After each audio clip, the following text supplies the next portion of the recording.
Brand new Hobart Handler 140 welder. Let's open it up and test it out.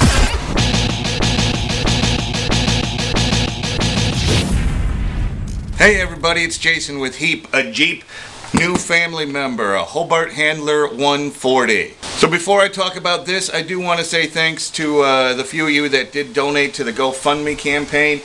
You made it possible for me to pick this up today. So thanks a ton to everybody that helped out. Now, why the Hobart instead of the Lincoln that I was originally thinking? Well, I did a bunch of looking online, reading all the reviews. After reading about it, the Hobart is made 100% in the USA. I dig that.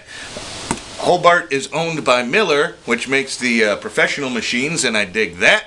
And when I looked on Amazon, out of all of the reviews, every review was 4 or 5 stars except for one single review, and this is hundreds of them. So I went with the Hobart Handler 140, even though I originally thought it was going to be the Lincoln 140. But there we go. That was my decision, and was able to get it today. So let's unbox it, set it up, and do some welding. Give a quick tool review.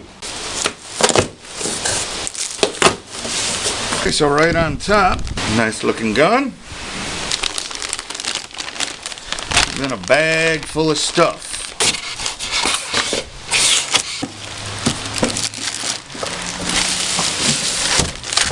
Okay, first thing in the setup is to hook up the gun.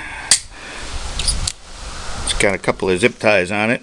Then it's going to slide right through there. Then over on this side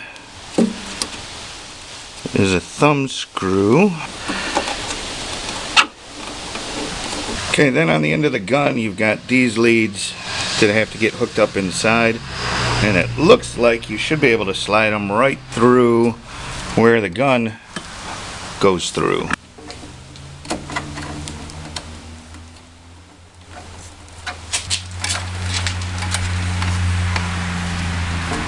So once those are through, right up here next to your polarity terminals, I guess these are, there's a couple of male prongs. These are female, and you have to hook these up, and it says polarity does not matter. I'm going to take their word for it.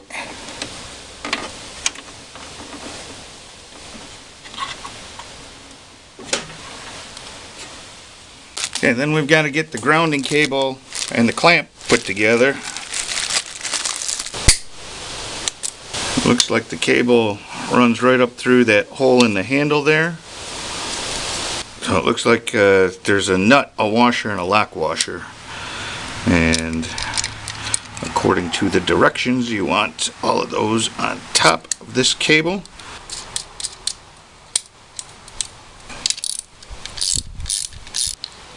That's a heck of a clamp.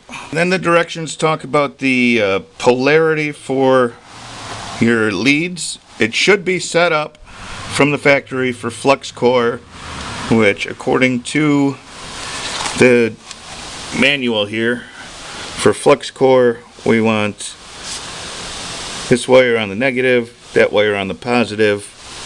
If you were doing for gas, you'd want it opposite. So we want this wire on the negative, that wire on the positive. Looks like it's set up for Flux-cored already. Now it says we can plug it in.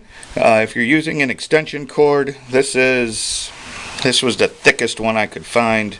Extension cords at the time, I know it was rated for at least 20 amps. So I should be good. It's not real long. And there she goes. She started. Included in this welder is a real small spool. I don't know if you can see in there. It's the .30 or .030 Flux-cored wire. It's just a little bit. I doubt it's more than a couple ounces worth.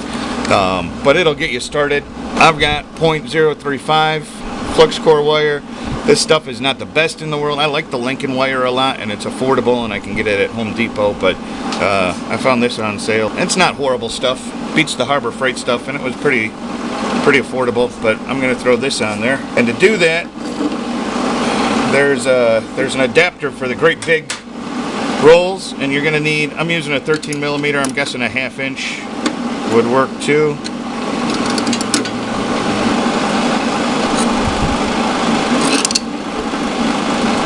So there's a spring, a spring, a washer, and a nut. So you want the wire feed to feed. You want it to come off this side.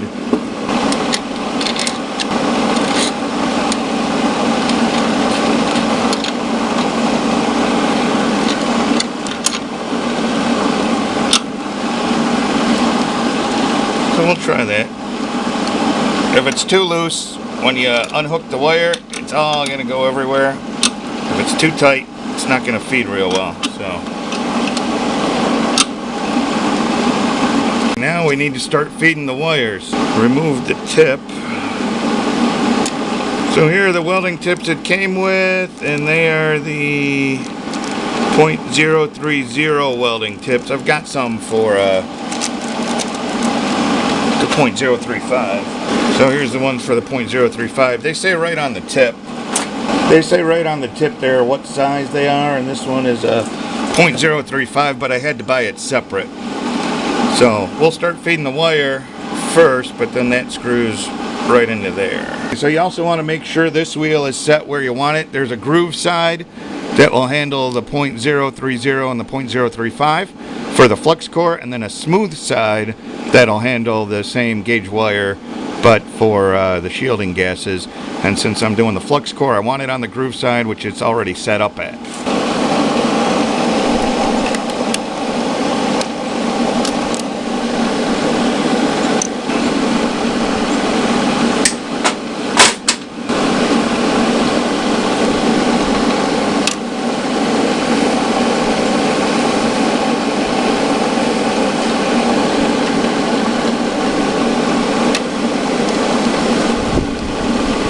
So when you feed the wire, it's going to come out. You're going to feed it through the back side here. It's going to come out this little nozzle. You run it right over those grooves and then into this little springy looking thing. And you just keep feeding until it doesn't want to come back, and then we can close this. Slide that up. Now this is where you adjust the tension. It suggests you start at 2 and then go from there. So I'm going to trust the manual, and we'll see what happens. Let's hit the trigger.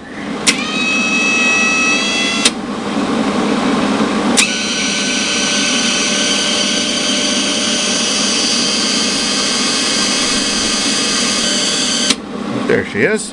Then we're going to take our .035 nozzle, slide it over the wire, and then screw it into the gun.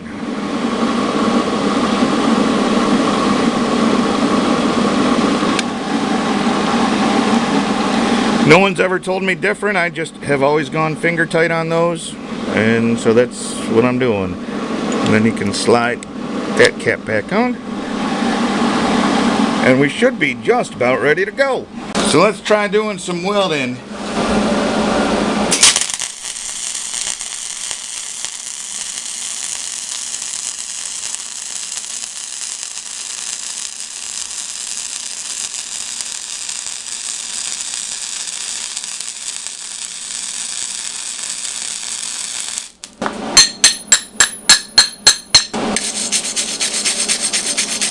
Alright, so it is like night and day difference. There's just a little bead I did on top, and it burned right through. This is 3/16. I set it up according to the flap on the inside of the welder. Tells you how to set it up, and it burned right in there. And then I decided to try butt welding these two pieces together, and it is it's night and day difference from what I was using with that Harbor Freight Welder. Yeah, there's some splatter because I'm using the Flux-cored, but I am flabbergasted at how it feels. It's a feel, I guess. Maybe you guys that weld all the time know what I'm talking about, but it is a flipping night and day difference between the two welders, and how much smoother and nicer and how much of a better weld I got right off the bat. Those are my first two welds with this welder, and I would be happy to put either of those on my Jeep. I can't tell you, I can't begin to explain how much of a night and day difference it is. I used to laugh at people that would say that kind of thing. Oh, it can't be that bad, that Harbor Freight Welder. And it's not that it was bad, it's just this one is so much better. Well, there we go. There's the unboxing, the setting up, and just my first little impressions with it. I am amazed at the quality of it compared to the Harbor Freight Welder I was using. The weldability, I guess, is a word I'm going to use. I mean, it was just so. I wish I was able to show on the video how much different it is. I couldn't figure out how to video the difference in the welding. It's a feel that the Hobart gives you that on the video all you saw were flashes of light with either welder, but I don't know. It's hard to explain except to say that I am so glad I spent the money on this. I got this one from Tractor Supply, $519, and it comes with the 5-3-1 warranty, 5-year warranty on this for the most part. One little thing it came with that I don't know if I put on video yet was this little gauge here that will help you determine how thick the steel is that you're welding. You can probably pick these up for 50 cents here or there, but I never even thought about it. And when you're trying to set your welder up for a particular piece of steel, slide that on there, see how thick it is, and then it'll help you. And I think that's a nifty little tool that was just in the box with the Hobart. Alright, so I'm going to wrap up this video. Thank you again for watching. Thank you everybody that helped out towards the purchase of this. We'll get back to the fabrication videos on the Jeep here. We're going to be doing the rockers, putting in 2x6 steel in place of the rockers and finishing the bumper and doing some body work, and lots of welding coming up on the Jeep. So I can't wait to get this in use, putting some stuff together for the Jeep. If you'd like to see some of those videos, please click subscribe. I'll put a link over down that way towards some of the other videos that have helped folks out. If you want to check them out, please do, and make sure you subscribe if you want to keep on top of all the videos I'm doing here with the Heap of Jeep channel. Thanks everybody. Hobart, woo! Thumbs up. Job well done building this welder. Made in America.